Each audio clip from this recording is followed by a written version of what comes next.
Can anyone beat the Kansas City Chiefs in 2024? Knock them off that pedestal. Snatch their crown.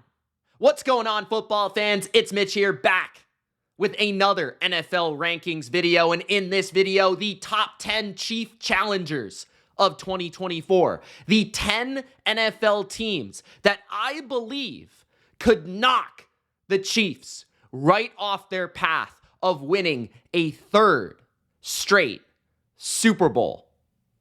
Tom Brady is retired and he's not coming back, so we need someone to step up. These are the teams that I believe could, maybe, possibly, on their best day, beat the Chiefs. Gronk, spike the like button. Don't forget to subscribe for more NFL rankings videos just like this, and comment your opinion.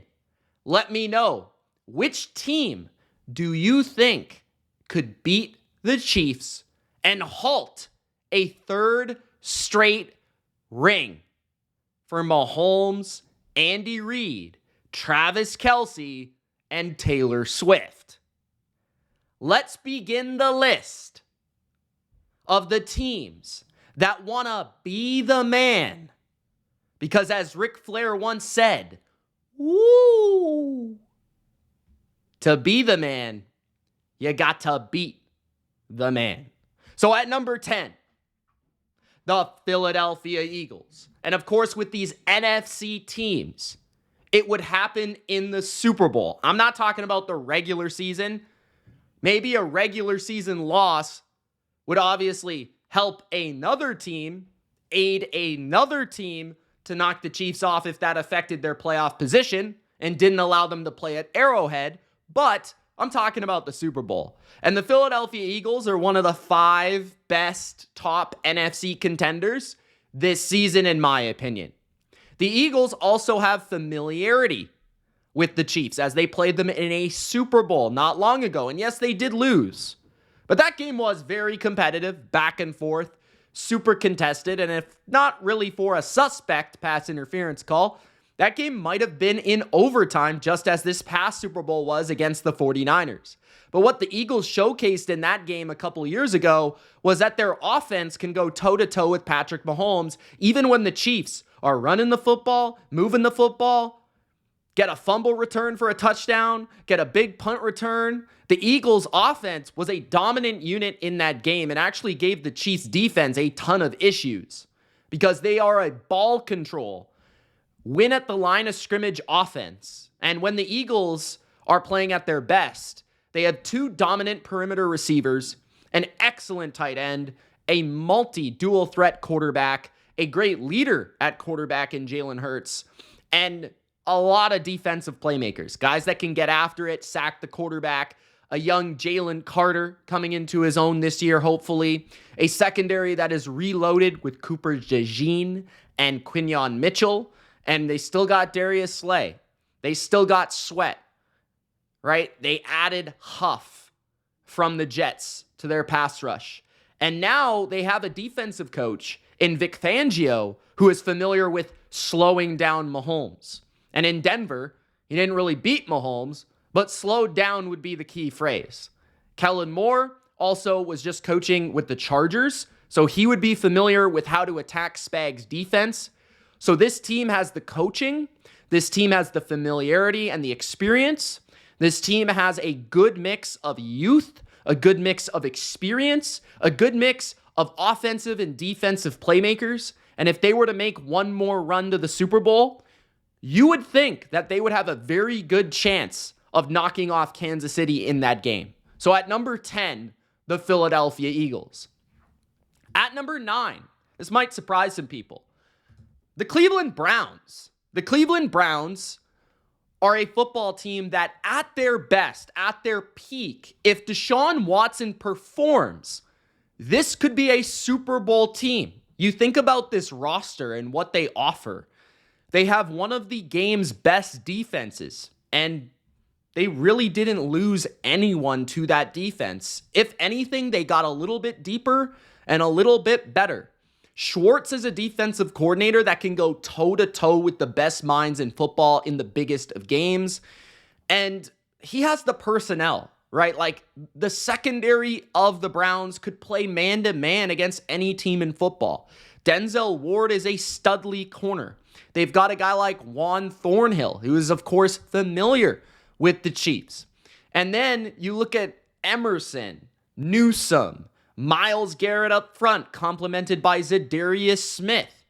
You've got Tomlinson in the inside. Multiple rushers off the bench that can get after it. And now a veteran linebacker like Jordan Hicks to complement the rest of the defense.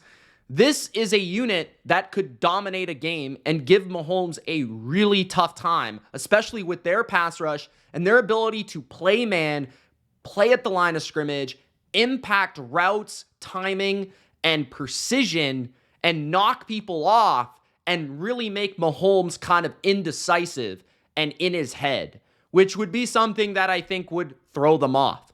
On the other side of the ball, the Browns were not healthy on the offensive line or at running back last year, but in 2024, they could be back to being one of the best run games in football. Nick Chubb is, of course, one of the best pure runners in the sport. They have plenty of depth at that position, and their offensive line, when it is healthy, is a top 3 unit, of course, which would allow them to not only block Chris Jones, but run the football with patience, with precision, and allow Mahomes to sit on the bench and sip some Gato, right? Plus, you got Amari Cooper, who can win a one-on-one, David Njoku, who can break multiple tackles on a play, and Jerry Jeudy from the slot, who will give them another dimension. If Deshaun Watson could sprinkle in a little magic from his Texans days, this Browns team could be a real contender and even go to Kansas City, run the ball, play good defense, and have a couple big plays through the passing game to beat the Chiefs. At number 8, the Buffalo Bills. Now, Chiefs fans are going to laugh this one off because, of course, the Bills have frequently beaten the Chiefs in the regular season, but not the playoffs. Every time they get to the playoffs, no matter if the game has been in Buffalo or Arrowhead, they have been unable to come up with the big plays at the necessary moments in order to win. But that being said, I think the Bills, just their familiarity with the Chiefs and their understanding of how to play them, and because they have beaten them in the regular season multiple times, the Bills with Josh Allen can beat anybody. When Josh Allen is playing at his best, he is nearly unstoppable, which means that even the Chiefs, with as good of a team as they have and as good of a quarterback as they have a player that can be the best player in a game that also features Patrick Mahomes. So when you talk about that, you talk about a team that can put up points. You talk about a team that has been shifting their identity towards a team that is going to be more ball control, is going to be more focused on multi-tight end formations, which might be able to attack the weaknesses of the Chiefs, which is more so their safety and linebacker position and not their corners. And then also on top of that, you're talking about a team that's not going to have a pure number 1 receiver. So the dimension of relying on Diggs is no longer there. On top of the picture of Diggs staring at something in Arrowhead with confetti coming down is also forgotten. On top of that, the defensive side of the football for the Bills might not always play their best against Kansas City, but when they're healthy, they do tend to give the Chiefs a tough time. They've just frequently been injured at the wrong times of the season, and now that they've kind of turned over some of those older players, slower players like Jordan Poyer, like a guy like Tre'Davious White, who has frequently been missing in these games, now maybe with younger, fresher, faster talent, they could take it to Mahomes on that side of the ball. But obviously, I think this one comes down to the Bills playing spoiler in a situation where they're familiar with the Chiefs and Josh Allen goes bonkers. It could certainly still happen. At number 7, the Baltimore Ravens. The Baltimore Ravens had an opportunity to knock the Chiefs out of the playoffs last year and were unable to accomplish it. But I still think the Ravens kind of missed an opportunity at doing so last year. They failed to run the ball as frequently as they should have. Now, with Derrick Henry, do you really think they're going to do that again? Do you really think they're going to make that mistake again? Could he be the piece that allows them to succeed in January? because Lamar has not always been at his best in big games. Despite being a 2-time MVP and one of the 5 best quarterbacks in football and an elite player and potentially a future Hall of Famer, he has yet to prove that he is a clutch playmaker in the playoffs. So maybe relying on Lamar less against the Chiefs. And really, you look at that matchup and the ability to play man for the Chiefs and stack the box was the ultimate formula that foiled the Ravens.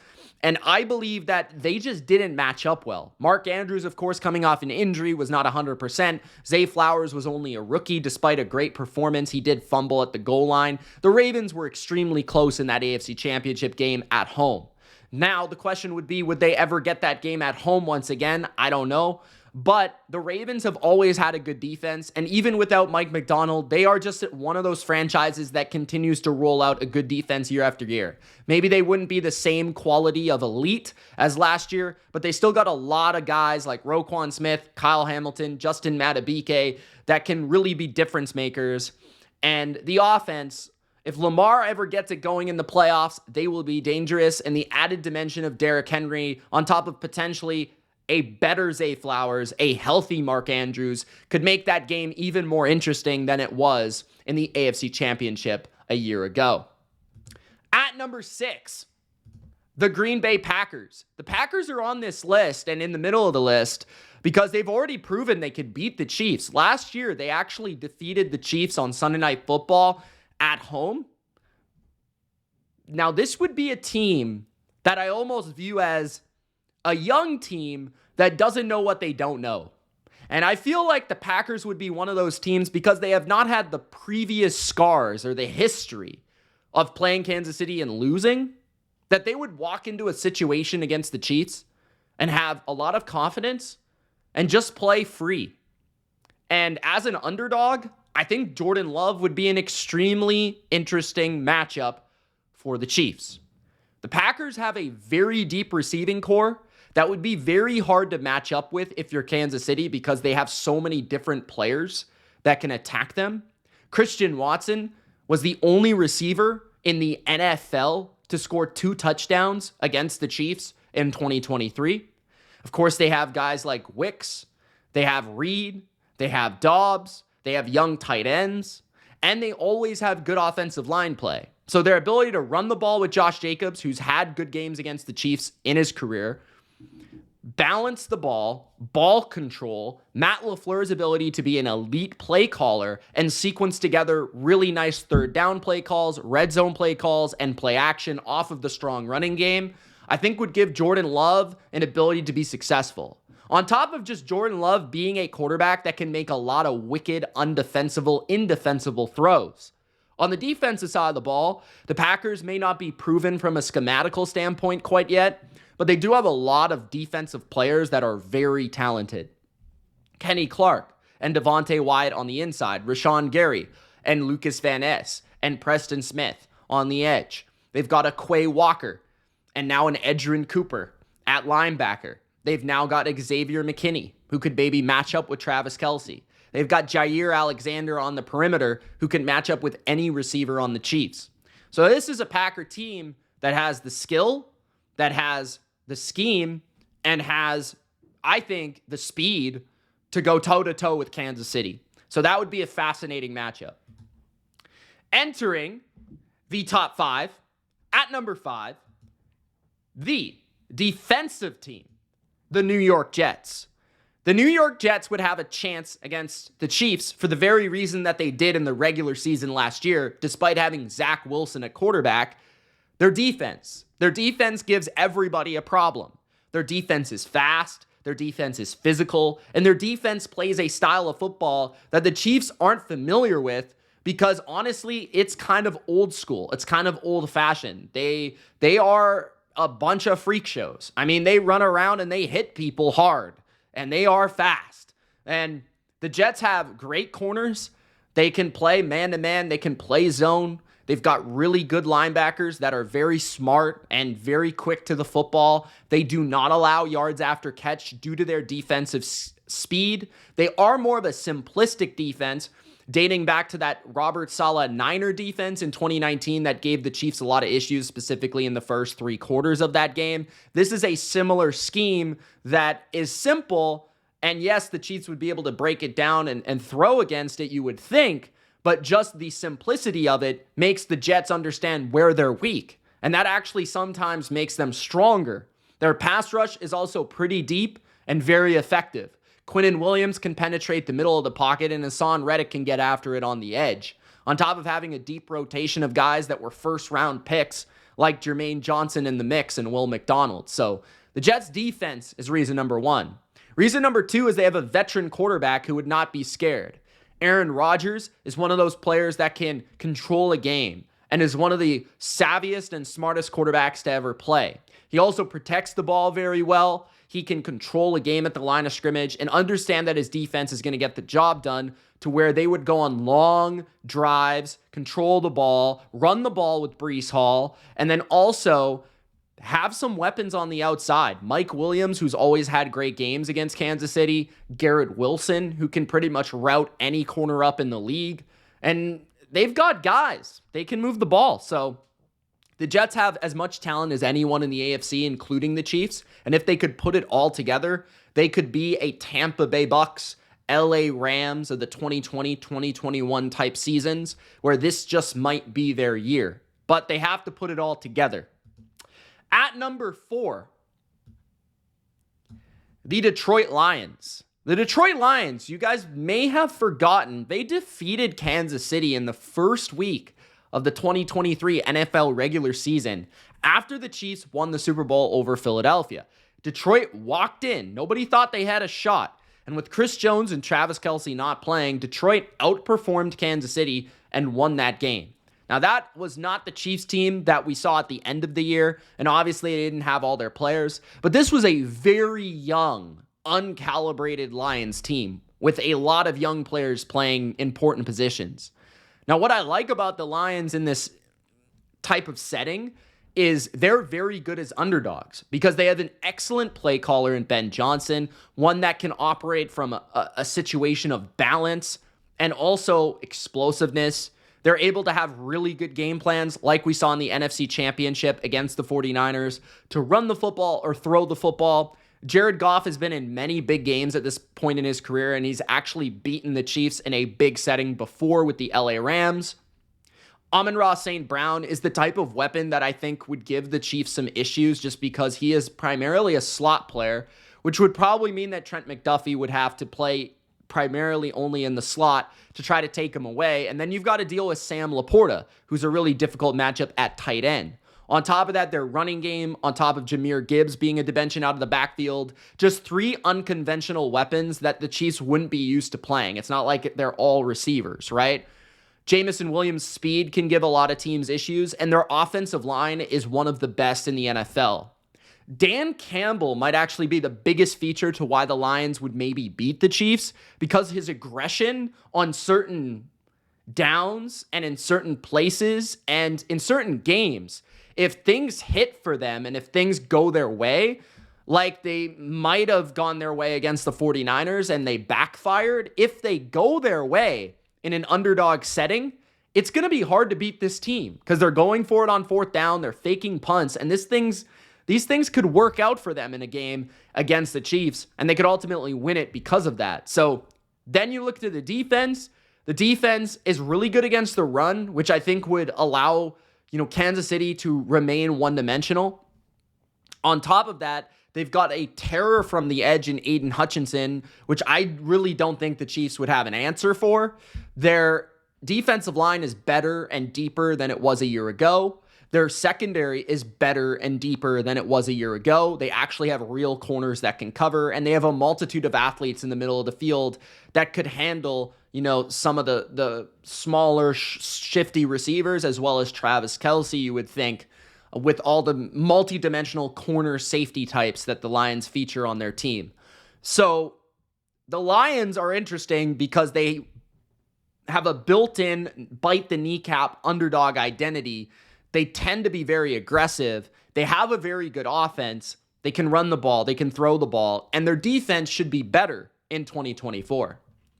At number 3, the San Francisco 49ers. Now, the 49ers have failed to beat the Chiefs in 2 different Super Bowls with 2 different quarterbacks. Kyle Shanahan is still there as the coach, and the roster is largely the same as last year. Now, the thing about the 49ers, the biggest thing they struggled with in that Super Bowl was the Chiefs' man-to-man coverage. And L'Jarius Sneed is no longer on Kansas City. So part of this is just the Chiefs having to change their identity and approach. I do not think they would be able to cover the 49ers in the same way, especially because Ricky Pearsall is now a first-round receiver on top of, them having potentially more depth and more options to throw the ball to. The 49ers would have Brock Purdy entering another season of experience, having the big game experience and playoff run that he just had, having a full offseason to work with Kyle Shanahan in the first time for his entire career. And so I believe this could be the best Brock Purdy we've ever seen in 2024, and therefore just a very dangerous team that was actually relying on Purdy near the end of the year more than you would have thought. McCaffrey obviously is a stud. Kittle, Debo, Ayuk. They've got so many difference makers on their team in multiple different ways. And the offensive line really was beat up in that Super Bowl game. They lost one of their starters, and they were kind of failing to adjust once Feliciano got injured in that game. That backup gave up multiple pressures in the game in the Super Bowl that really resulted in their loss. On top of that, you look to the Super Bowl and the defense played excellent for about 3 quarters in the game, similar to their first matchup. And what happened was a couple of weaknesses on the 49ers. Dre Greenlaw tore his Achilles really early in the game, and that changed the 49ers defense. It put a weaker player on the field, which Mahomes was able to attack, especially with Kelsey. And then on top of that, Logan Ryan, a veteran DB, who the Niners were starting in that game because Hufanga was not playing, that was also a huge weakness for them and gave up the game-winning touchdown. The Niners typically have a good pass rush, and if the refs decided to call penalties, I feel like, it might sway in their favor. On top of that, they just have a very battle-scarred, just damaged team that is going to play with vengeance in their hearts, and the 49ers might eventually be able to do this thing. So if there were to be a rematch in the Super Bowl, with all the things that happened in that game, including a missed extra point, all the crazy stuff that happened in that Super Bowl, it was very unlikely that if that game was played twice, the Chiefs would have won, right? Like, it was just one of those games where everything kind of fell the Chiefs' way. So that's at least how I feel in that last Super Bowl. I feel like the Niners would be as likely as anyone to knock off the Chiefs in a Super Bowl rematch. At number 2, the Houston Texans. The Houston Texans are my number 2 because it all starts with CJ Stroud. And what I saw from the Texans last year was this just capacity to play very composed. And almost like I mentioned with the Packers, a young football team that didn't know what they didn't know. When I saw the Texans go to Cincinnati and outduel the Bengals and win that game, that just told me about CJ Stroud and this team and the mindset that they have. They are just different, and CJ Stroud is different in terms of they're not scared. They're not going to back down to anyone. And with CJ Stroud, they can outduel any team, especially with the targets that he has. Dalton Schultz at tight end, now Joe Mixon in the backfield, along with Stephon Diggs, a man that's played the Chiefs many times. But now he won't have to be the number 1 guy because Nico Collins is there on top of Tank Dell. All weapons that can get after the Chiefs. The offensive line is not half bad, including a stud left tackle in Laramie Tunsil. So they could certainly score a lot of points and put the pressure on the Chiefs to respond. DeMeco Ryans, of course, coming from the 49ers. He's going to have some tape to study in some big game settings. But you look at how the Texans have built their roster this offseason. Danielle Hunter on the edge, Will Anderson on the edge. They're going to be able to get 4-man pressure, especially after the weaknesses of the Chiefs on the offensive line, which is the tackle position, to get to Patrick Mahomes. They've got a Danico Autry, who can also get after it from the inside. Fast, coverage linebackers in Harris and the guy from San Francisco, can't remember his name, the Tennessee Titans, Al-Shaair. There it is. The secondary, Derek Stingley could be evolving into a very elite player, and they've got smart, savvy, ball-hawking safeties in Petrie and Ward. This Texans team is just built in the right way. Similarly to the Chiefs, they have a stud star quarterback, a very good head coach, and a defensive head coach in DeMeco Ryans who could go toe-to-toe with Andy Reid. An offensive play caller that is brilliant. They have the pieces, the pass rush, the receiving core, all the features of a team that could knock the Chiefs out. And the number one challenger to the Kansas City Chiefs in 2024 is the team that has proven it before, the Cincinnati Bengals. Do I personally think that the Bengals are better than the 49ers or the Texans? Honestly, I don't. But when it comes to beating the Chiefs, I think that you have to list them first on the list because they have proven it. And the number one thing that the Bengals have proven is that with Joe Burrow in any big game, they will come to play and they will not back down and they will give you a great game. Joe Burrow and the Bengals have been the team, again, besides Tom Brady, that has had that edge of they just got it. When it comes to playing the Chiefs, they're the one team that the Chiefs just don't have that fear edge. Jamar Chase is a problem. Without L'Jarius Sneed, he's going to be a difficult cover for the Chiefs. Then you've got to deal with T. Higgins. Then you've got to deal with a new and improved offensive line of the Bengals, potentially giving a hint more time for Joe Burrow, but then also the running game that has always been pretty good against Kansas City.